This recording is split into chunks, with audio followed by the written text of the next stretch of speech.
Tony Carullo, well deserved.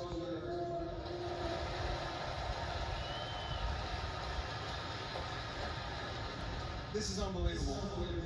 Last time I took this microphone, it was just before midnight on September 29th, 2018.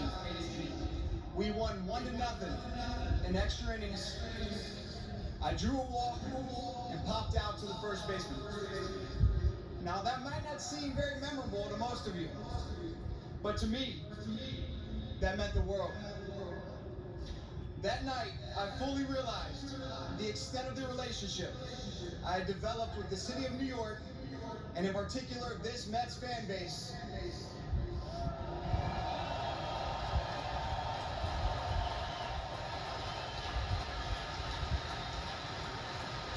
I'm not sure who cried more that night, me or my sleep-deprived daughters who stayed up way past their bedtime to cheer on their dad in his final game.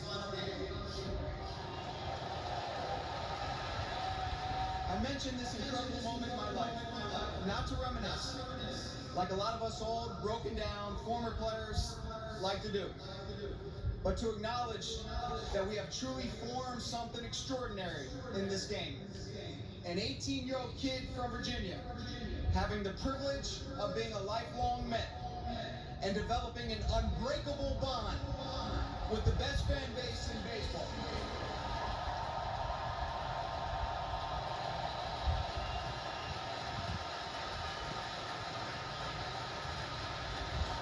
Now, whether or not I earned this love, this respect, can probably be debated. I never accomplished my goal of bringing a World Series back to Queens, but I promise you, I gave it everything I had and wanted it just as badly as you did.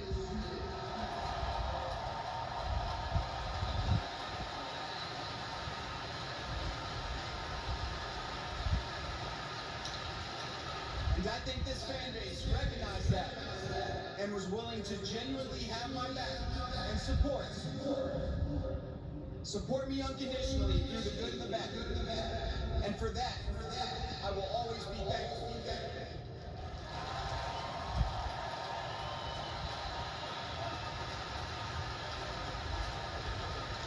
People often ask, what does it take to get to the big leagues? I learned at a relatively young age that there is no magic pixie dust that you can just sprinkle on a kid and ta-da, magically become the third baseman for the New York Mets. What I can tell you is, for me, looking back on it, the recipe was pretty simple. Want it more than everybody else and be willing to work harder than everybody else.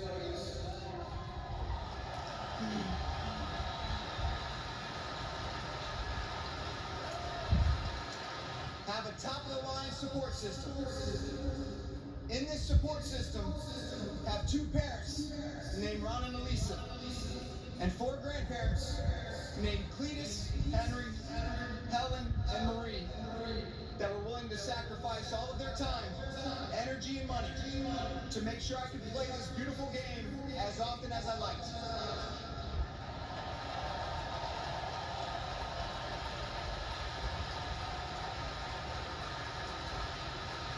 Also in this support system, have 3 terrific younger brothers named Stephen, Matthew, and Daniel that challenge you every day to become the best role model you can be, and along the way, teach you how to compete in everything in life. Baseball, ping pong, wrestling, pizza eating, didn't matter, we were competing in it. Then surround yourself with friends that treat your successes the same way that they would treat their own. And along the way, understand that you will never have this game, on or off the field, figured out. And lean on your teammates, coaches, and staff to help you through the rough stretches. And speaking of teammates and coaches, surround yourself with some of the best in the game.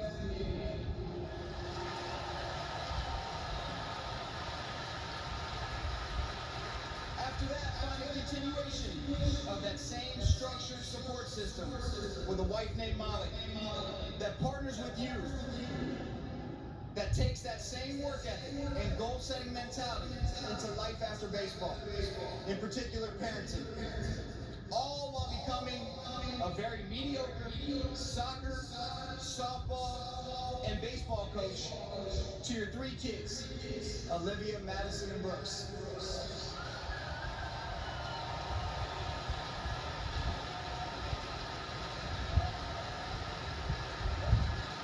A big thank you to Stephen Alistone. I can't thank you enough.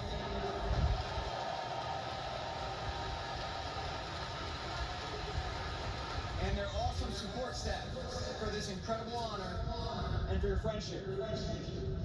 And on behalf of this amazing fan base, thank you for your dedication to making the New York Mets the best organization in the game.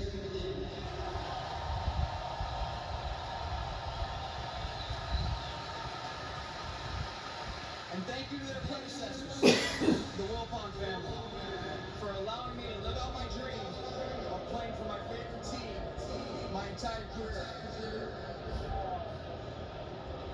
It was instilled in me at a young age that if you give this wonderful game, it'll give back.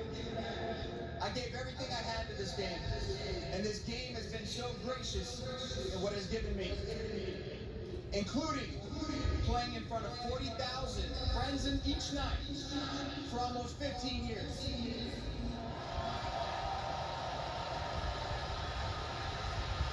So in closing, if you would have told a young David Wright to close his eyes and imagine this day, I would have said you're crazy. No way, impossible. Then I would have went out to my backyard in Virginia and hit off a homemade tee with balls that were falling apart at the seams until it got dark outside to prove you right.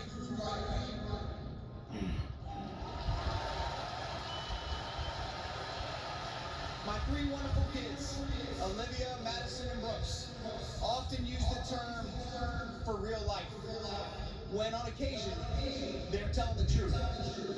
Well, to borrow their term, this sure doesn't feel like for real life. Thank you so much for allowing me to live out my dream in front of you each night. I love you so much, and let's go Mets.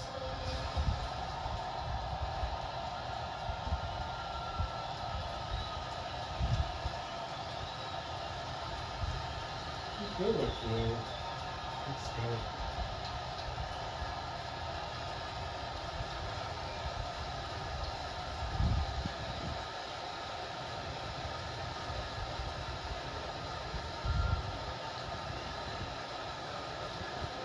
Fans, one more time for the eternal captain and number 5 of the New York Mets, David Wright.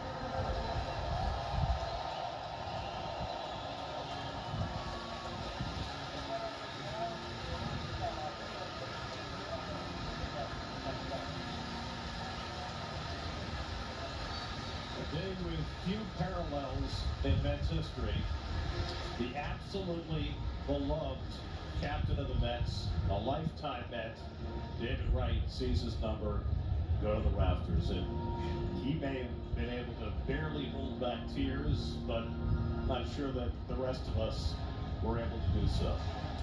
I thought it was a wonderful speech.